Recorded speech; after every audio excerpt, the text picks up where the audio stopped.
नमस्कार साथियों, आप सभी का स्वागत है। हमारे साथ में मौजूद हैं बीके सचान साहब, जो कि दार्शनिक हैं।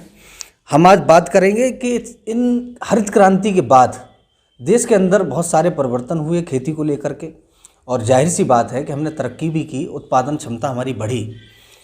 आज हम देखते हैं कि जैविक खेती की बात हो रही है, परंपरागत खेती की बात हो रही है, और क्या लगता है कि इस देश में हमें वहाँ वापस लौटना चाहिए जैविक खेती की तरफ? हम जानने का प्रयास करेंगे। सचान साहब, आपका स्वागत है। क्या कहना चाहेंगे सर इस विषय को लेकर के? आज तो महत्वपूर्ण विषय है ही पूरे देश के लिए। देखिए, जब हमारा देश आज़ाद हुआ तो उस समय हमारे देश की जो आबादी थी वो 34 करोड़ थी, और जो खाद्यान्न उत्पादन था वो 50 मिलियन टन था। लोगों की खुराक बहुत थी, भोजन बहुत खाते थे, कैपेसिटी ज़्यादा थी, तो वो कम पड़ जाता था। तो 1960 के दशक के बाद देश की नीतियों ने, कृषि नीतियों ने खाद्यान्न उत्पादन को बढ़ाने के लिए बहुत सारी योजनाएं चलाई,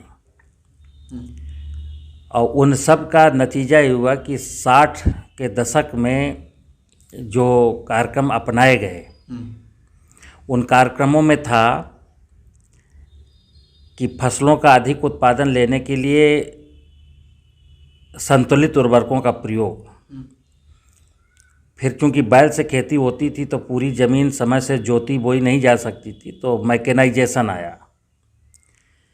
फिर आगे चल कर के खेतों में, फसलों में लगने वाले जो कीट बीमारियां हैं उनके नियंत्रण के लिए फसल सुरक्षा रसायनों का प्रयोग होने लगा। उन्नत किस्म की प्रजातियों का विकास हुआ कि ताकि वो हाई यील्डिंग, मतलब ज़्यादा उपज दे सके। और इसके अलावा सिंचाई साधनों का विस्तार हुआ। असिंचित एरिया तब बहुत ज़्यादा था, तो नई नई नहरें निकाल करके डीप बोरिंग के माध्यम से मतलब फसल को सिंचाई देने की बात हुई। तो ये 6-7 कार्यक्रम जो है हरित क्रांति के प्रमुख अंग थे। तो इनको अपना करके हमारा देश 1990 के दशक में ही खाद्यान्न उत्पादन में आत्मनिर्भर हो गया था। सन 2000 के दशक में हम अपने देश से खाद्यान्न, फल और सब्जियां निर्यात भी करने लगे, यानी बाहर भी भेजने लगे। मेरे पास सरप्लस हो गया, और आज भी सरप्लस है। लेकिन आज ये जो हमने 7 कार्यक्रम अपनाए, इनमें चूंकि मैं 1990 में आत्मनिर्भर हो गया था, और इन कार्यक्रमों के जैसे रासायनिक उर्वरक है, मैकेनाइजेशन है, पेस्टिसाइड है, इरिगेशन है, इनके दुष्परिणाम भी मेरे सामने आने लगे थे। 1990 में ही दुष्परिणाम सामने आने लगे थे कि भाई मैकेनाइजेशन के ये नुकसान होने वाला हो रहा है, और रासायनिक उर्वरकों से ये नुकसान हो रहा है। लेकिन हम रुके नहीं, करते रहे। जिन चीज़ों से हमें हानि हो रही थी तो थोड़ा सा रुकना चाहिए, संभलना चाहिए, और एक बार फिर विचार करना चाहिए कि मैकेनाइजेशन कहाँ तक, केमिकल फर्टिलाइजर की सीमा कहाँ तक, पेस्टिसाइड को कहाँ तक, या इरिगेशन, भूगर्भ जल का दोहन कहाँ तक। तो इस पर चूंकि ध्यान नहीं दिया,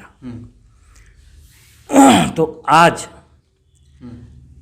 हमारे सामने जो हमारे देश का सरप्लस खाद्यान्न है उसको बाहर निर्यात करने की समस्या है। जो भूमि की भौतिक संरचना है बिगड़ रही है, उसको ठीक करने का एक चैलेंज है। जो भूगर्भ जल का दोहन हो रहा है, जलस्तर वर्ष दर वर्ष नीचे जा रहा है, उसकी भी चिंता है। जो केमिकल फर्टिलाइजर बाहर से हम आयात करते हैं, उसमें जो विदेशी पूंजी व्यय हो रही है, उसकी भी चिंता है। और जो फसल सुरक्षा रसायन डाले जाते हैं, उनसे जो बायोडाइवर्सिटी हमारी नष्ट हो रही है, उसकी भी चिंता है। साथ साथ ये रसायन जो भोजन के अंश में मिल करके मनुष्य के स्वास्थ्य को खराब कर रहे हैं, उसकी भी चिंता है। इसलिए हम जैविक खेती की आज ये विषय आया है कि हम थोड़ा फिर से विचार करें कि परंपरागत खेती, जैविक खेती, गौवंश आधारित खेती की ओर हम लौटें। तो मैं आपको बताऊं कि आप ये जो हरित क्रांति के 4 कार्यक्रम थे उनको जरा ढंग से समझना। कि हमने सबसे पहले मैकेनाइजेशन आया, यानी कि बैल से जो बड़े बड़े काश्तकार थे, हाँ, उनके पास बैल 1950 में हमारे देश के पास करीब 12.5 करोड़ हेक्टेयर ज़मीन थी और 3.5 करोड़ किसान थे। यानी एक किसान पर 3 हेक्टेयर, औसत 3 हेक्टेयर का एक किसान था।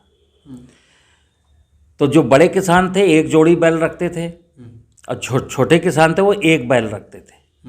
2 किसान मिल करके बैल से खेती करते थे और जो बड़े किसान थे अपने स्वयं करते थे। 1950 के ज़रूरतें कम थी, भौतिक संसाधन थे नहीं, खाना पीना और बिस्तर में सो जाना, तो व्यक्ति किसान हमारा देश का संतुष्ट था। ठीक। तो जिस किसान के पास 10 हेक्टेयर ज़मीन थी वो 3 या 4 हेक्टेयर में ही खेती करता था। जरूरत ही नहीं थी उसको, आवश्यकता नहीं, उसकी भरपाई हो जाती थी। पॉपुलेशन बढ़ी, परिवारों में संयुक्त परिवारों में विघटन हुआ, मैकेनाइजेशन आया, यानी ट्रैक्टर आए। हर व्यक्ति को अच्छा लगा। शुरुआत में एक गांव में एक ट्रैक्टर आया तो लोग उसका ट्रैक्टर देखने गए, फिर कुछ साल बाद फिर ट्रैक्टर आया। आज करीब 10% लोगों के पास ट्रैक्टर हो गए। तो ट्रैक्टर से खेती इतनी आसान लगी कि जो 90% लोग बैल से खेती करते थे उन्होंने भी बैल बेच दिए। हाँ, और उन्हीं से किराए बैल बेच दिए और किराए के ट्रैक्टर से खेती कराने लगे। तो ट्रैक्टर का नुकसान बता रहे, फायदा और नुकसान। ट्रैक्टर के फायदे ये हुए कि जहां 1950 में 12.5 करोड़ हेक्टेयर कुल ज़मीन थी और हम 6.5 करोड़ हेक्टेयर ज़मीन में खेती कर पाते थे, आज ज़मीन भी बढ़ गई मेरी, क्योंकि फॉरेस्ट एरिया कुछ कट गए। तो आज 14.5 करोड़ हेक्टेयर ज़मीन हो गई और हम 19.5 करोड़ हेक्टेयर में खेती करते हैं। ये ट्रैक्टर का फायदा है। लेकिन अब ट्रैक्टर का जो नुकसान है, ट्रैक्टर का वजन 2.5-3 टन का है। और 2.5-3 टन का ट्रैक्टर जब ज़मीन में चलता है तो ऊपर की 4 इंच की ज़मीन को तो जुताई करके वो पल्वराइज करता है, मुलायम बनाता है, और नीचे की ज़मीन को सॉलिड करता है, कॉम्पैक्ट हो जाती है। ठीक है। तो उससे ज़मीन में वायु संचार की कमी हो गई, वर्षा जल नीचे जाने का जो वो था क्रम था वो थोड़ा सा चौक हो गया। अच्छा। यानी ज़मीन की फिजिकल प्रॉपर्टीज उससे बर्बाद हो गई। तो नुकसान ये हुआ। फायदा ये हुआ कि हम ज़्यादा खेती कर पा रहे हैं, कम समय में ज़्यादा काम कर रहे हैं, श्रम कम लग रहा है। दूसरी चीज़ रासायनिक उर्वरक आए। तो पहले हमारे देश के किसान कभी कभी जब खेत कमज़ोर होता तो हरी खाद बो लेते थे। अब तो उन्होंने यूरिया, DAP, पोटाश डाली और फसल लहला गई। तो अब वो पहले जो गोबर अपने पशुओं का मलमूत्र भी सही ढंग से खाद बना लेते थे, वो भी वहाँ से भी दिमाग उनका हट गया। वो केमिकल अब तो केवल केमिकल डाला, खेती कर ली। इससे क्या हुआ कि जो ज़मीन के रासायनिक गुण थे, यानी ज़मीन में जो पोषक तत्वों का बैलेंस था, 12 पोषक तत्वों का, 13 पोषक तत्वों का, वो असंतुलित हो गया। जब हम नाइट्रोजन, फास्फोरस, पोटास बाहर से देंगे और शेष तत्व नहीं देंगे, जैविक खाद डालेंगे नहीं, तो उसके केमिकल कंपोजिशन ज़मीन का हमारा डिस्टर्ब हो गया। और वही कारण है कि फसलों की उपज का स्वाद, रोटी में, दाल में, सब्जियों में वो स्वाद नहीं है। तो फायदा ये हुआ कि उत्पादन बढ़ा, नुकसान ये हुआ कि ज़मीन की उर्वरा शक्ति में ह्रास हुआ। तीसरी चीज़ है फसल सुरक्षा रसायन, कि हमने कहा इस कीड़े को मारने के लिए ऐसा करना है, इस बीमारी को नष्ट करने के लिए फंजीसाइड डालना है। और उसके बहुत बाद में तो खरपतवार नाशी भी आ गया, जो वीड्स उग जाते हैं फसल में, उनको भी नष्ट करने के लिए केमिकल आ गए। तो फायदे क्या हुए? फायदे ये हुए कि पहले जैसे भिंडी है, बैंगन है, टमाटर है, लौकी है, तरोई है, तो इनमें हम देखते थे बाजार से लाते थे तो कीड़ा भी होता था अंदर। उसको उतना हिस्सा काट के फेंकना पड़ता था। अब किसी सब्जी में कोई कीड़ा नहीं है। क्यों नहीं है? क्योंकि वो इतना केमिकल हमने डाल दिया कि कीड़े की औकात ही नहीं कि उसको अंदर जा सके। मनुष्य खा रहा है, फायदा इतना हुआ कि सब्जी देखने में अच्छी लग रही है, लेकिन उसके में जो केमिकल का अंश चला गया वो मनुष्य को बीमार कर रहा है, कैंसर जैसी समस्याएं। ठीक है ना। चौथी चीज थी कि कृषि में आमदनी बढ़ाना है। तो हर आदमी सोचता है कि वो फसल बो जिससे आय ज़्यादा हो, आमदनी ज़्यादा, नकदी फसलें। तो नकदी फसलों में क्या है? गन्ना नकदी फसल, आलू नकदी फसल, गेहूं नकदी फसल, धान नकदी फसल। तो धान, गेहूं, गन्ना, आलू का रकबा बढ़ता चला गया। इन फसलों को केमिकल फर्टिलाइजर की भी ज़्यादा ज़रूरत है, पानी की भी ज़्यादा ज़रूरत है, और फसल सुरक्षा रसायनों की भी ज़्यादा ज़रूरत है। तो इन फसलों का जब एरिया बढ़ा तो हमने भूगर्भ जल का दोहन शुरू किया। पहले हम नहर से खेती कर लेते थे, लेकिन नहर में पानी कम मिलता था, तो फिर हमने बोरिंग शुरू की। फिर बोरिंग में 40-50 फुट का पानी सूख गया, फिर 100 फुट पर गया, तो फिर मैंने पंखे को, पंप सेट को और नीचे उतारा, पंखा नीचे लगाया, फिर और नीचे चला गया, फिर समरसेबिल आ गई। अब 200-300 फुट पर समरसेबिल से पानी निकाल रहे हैं।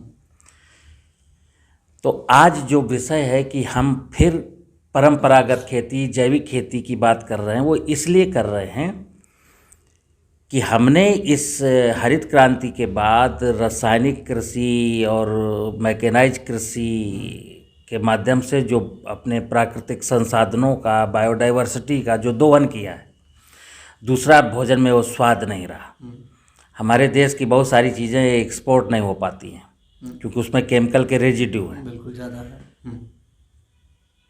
तो ज़मीन की उर्वरा शक्ति बनी रहे, जैव विविधता कायम रहे, मानव का स्वास्थ्य सुरक्षित रहे, आने वाली पीढ़ियों का भविष्य भी हमारा उज्जवल बना रहे, इसलिए आज ये बात हो रही कि परंपरागत खेती और जैविक खेती की ओर लौटना है। अब ये प्रयास दिल से हो रहा है कि ऊपर से हो रहा है, हमें नहीं मालूम। किसान भी लौटना नहीं चाहता, क्योंकि है क्या कि इसमें अटहर बहुत है। अब कोई किसान से कहो कि बैल से खेती करोगे, नहीं करेंगे। किसी से कहो कि गोबर में हाथ सानोगे, अरे गोबर में नहीं डालेंगे हाथ। खेत में बैठ के निराई गुड़ाई, खरपतवारों को निराई गुड़ाई करोगे, नहीं करेंगे। ये मजबूरियां हैं। तो बातें तो हो रही हैं, बट वहाँ लौट कोई नहीं रहा है। लेकिन ये तय है कि हमारा जो टिकाऊ कृषि की बात है ना, कि सस्टेनेबिलिटी बनी रहे, मतलब ये जीवन जो है निरंतर यूं ही चलता रहे, आने वाली पीढ़ियों का भविष्य भी उज्जवल बना रहे, तो उसे संतुलन में लाना पड़ेगा। तो हमें प्रकृति को और प्रकृति के वैभव को, या कह लो प्राकृतिक संसाधनों को और जैव विविधता के स्वरूप को सुधारना तो पड़ेगा। बिल्कुल। और जब हम जैव विविधता के स्वरूप को सुधारेंगे तो थोड़े श्रम भी करने पड़ेंगे, और नहीं तो 2010 के बाद ये क्लियर हो गया कि वो उत्पादन बढ़ नहीं रहा, उत्पादन गिर रहा है। लागत बढ़ रही है और उत्पादन गिर रहा है। अब आज की तारीख में देश में जो एक MSP की बात आ रही है, क्या ये निर्धारित हो सकता है सर, मूल्य इसका? किसी भी फसल का देखिए, समर्थन मूल्य किसका होता है? मिनिमम सपोर्ट प्राइस किसका सरकार को देना चाहिए? वो फसल जो देश में किसान बोना बंद कर दिए हैं। देश में नहीं है, देश की ज़रूरत तो है, लेकिन देश में नहीं, वो देश में लोग उगा नहीं रहे। वहाँ पर ये होता है कि किसान को श्योर करो कि आप ये वाली दाल बो और मैं आपको 6,000 रुपये कुंटल खरीदूँगा, ताकि वो खेती फिर शुरू हो जाए। अभी क्या, जो खेतियां हम बढ़ा चुके हैं ऑलरेडी किसान, जिसका प्रोडक्शन हमारी ज़रूरत से ज़्यादा है, गन्ना है, आलू है, धान है, गेहूं है, उचित भी नहीं है शायद। नहीं, मूल्य कैसे? अभी तो आप देखिएगा, गन्ने का उदाहरण है, गन्ने का उत्पादन हमारे देश में इतना ज़्यादा बढ़ गया है कि चीनी सरप्लस है, बहुत ज़्यादा सरप्लस है। तो चीनी का अंतर्राष्ट्रीय मार्केट में जो रेट है वो 2200 रुपये कुंटल है, जबकि मेरे देश में 3400 रुपया है। तो सरकार को 1,000-1,200 रुपया कुंटल सब्सिडी में बाहर भेजनी पड़ती, तब गन्ना किसानों का भुगतान होता है। अगर गेहूं का समर्थन मूल्य 2,000 रुपया कुंटल सरकार कहे कि यस हम देंगे, तो सरकार कैसे देगी, करेगी क्या उस गेहूं का? तो मुद्दा ये है कि कृषि एक संस्कृति है, सनातन संस्कृति है। वही बिल्कुल। कृषि दर्शन शास्त्र का विषय है, अर्थशास्त्र का विषय नहीं है। अच्छा, एक सवाल सर यहाँ से उठता है, अगर हम ज़्यादा उत्पादन कर रहे हैं और बाहर की जो हमारी कंट्रियाँ हैं वो जैविक फसल मांगती हैं, उनको जैविक चाहिए, तो कारण ये नहीं हो सकता कि जैविक खेती हम इसलिए करें क्योंकि हमारा तो बाहर माल अगर हम भेज रहे हैं तो उसकी तो खपत तो होगी ना, जैविक खेती की तरफ लौटना हमारा एक बिल्कुल कदम ही होगा। देखिए, जैविक परंपरागत खेती, जैविक खेती है क्या, मैं बताऊं आपको कि अभी हमारे देश के किसान की स्थिति बहुत खराब है। उसका कारण है वो जो भी फसल उगाता है उसकी कास्ट ऑफ कल्टीवेशन बहुत ज़्यादा है। अगर वो परंपरागत खेती की ओर थोड़ा सा लौटने की कोशिश करता है तो ये खत्म तो बेशक उसका उत्पादन मान लेते हैं कि 10-15% घट सकता है बिल्कुल शुरुआत में, लेकिन उसको फायदा होगा, क्योंकि लागत जब घटेगी ना तो निश्चित फायदा होगा। अभी गेहूं में और धान के केस में क्या है कि वो 1 रुपया लगाता है तो 1.5 रुपया मिलता है उसको, क्योंकि लागत बढ़ गई। अब वो अगर रासायनिक उर्वरक उसके कम लगे, पेस्टिसाइड कम लगे, जमीन के नीचे का पानी कम निकालना पड़े, तो लागत घटेगी उसकी, पैदावार भी हो सकता है थोड़ी सी घटे, लेकिन वो फायदे में होगा, केमिकल्स से भी रहे। और जो दूरदृष्टि है, दूर का जो फायदा है कि हम इस धरती के अंतिम व्यक्ति नहीं हैं। हाँ बिल्कुल, मुझे मर के जाना है और ये तो पूरा ज़मीन जायदाद जो है वो अपने बच्चों को हैंड ओवर करनी है। तो बच्चों को वो ज़मीन हैंड ओवर करके जाएंगे जो मेरे पिताजी ने दी थी कि अब हम बर्बाद करके जाएंगे कि ज़मीन बंजर हो गई, ज़मीन के नीचे पानी नहीं है, खेत की मेड़ पर पेड़ नहीं है, वहाँ चिड़िया नहीं है, मधुमक्खी नहीं है, केचुआ नहीं है, तितली नहीं है, कुछ नहीं है वहाँ पर, तो उसका जीवन कैसे चलेगा? तो इसलिए जो है जैविक खेती की ओर, परंपरागत खेती की ओर इसलिए लौटने की ज़रूरत है ताकि हमारे भोजन की जो ज़रूरतें हैं, हमको पर्याप्त मात्रा में खाद्यान्न मिले, खाद्यान्न के साथ तेल भी मिले और दाल भी मिले। आज हमारे देश में तेल और दाल की कमी है। जो एडिबल ऑयल है ना वो बाहर से आयात करना पड़ता है, जो दालें हैं वो भी आयात करनी पड़ती हैं, विदेशी मुद्रा भंडार जो इसी में चला जाता है, किसान और हमारे देश का जो प्रोड्यूस है केमिकल वाला वो लोग लेना नहीं चाहते। तो इसलिए बात हो रही है कि जैविक खेती और परंपरागत खेती की ओर किसान आए, और किसानों को आना भी चाहिए। थोड़ा सा लालच छोड़ें और थोड़ा सा श्रम करने की प्रवृत्ति पैदा करनी तो सरकार को भी तो कुछ कड़े कानून बनाने चाहिए सर, लगता नहीं कि अब जरूरत है? जब स्थिति देश की स्थिति इतनी बुरी हो जाएगी तो कानून तो कुछ, देखिए, कानून का तो मसला ये है कि अभी एक कृषि सुधार बिल आए और चंद लोगों ने, जिनको जो यहाँ से बहुत अच्छी आमदनी करते थे, किसानों को ठगते थे, उन्होंने ये आंदोलन शुरू कर दिया। और जब आप कृषि में कड़े कानून की बात करेंगे कि हम 10 एकड़ के किसान को 10 एकड़ में गन्ना नहीं बोने देंगे, तो इसका इशू जानते हो कैसे लोग उठाएंगे? तो कड़े कानून तो जाहिर सी बात है लागू करने चाहिए। अगर इस प्रकृति को बचाना है, प्राकृतिक संसाधनों के दोहन को रोकना है, तो कड़े कानूनों की ज़रूरत है। लेकिन कड़े कानून तभी सफल होंगे, लागू कर पाएंगे, जब हमारे सारे राजनीतिक दल एक स्वर से इसकी वकालत करेंगे। नहीं तो किसी एक सिंगल पार्टी को जो सत्ता में है वो इस कदम को उठाने में हिचकिचाएगी, क्योंकि वो विरोध हो जाएगा। पब्लिक समझदार नहीं उतनी कि उसका मकसद समझ ले। इसका मकसद तो बहुत अच्छा है, आने वाली पीढ़ियों का भविष्य इसमें उज्जवल है। तो इसलिए वो कड़े कानून जो कड़े नियम है ना, वो बड़ा दिक्कत की बात है।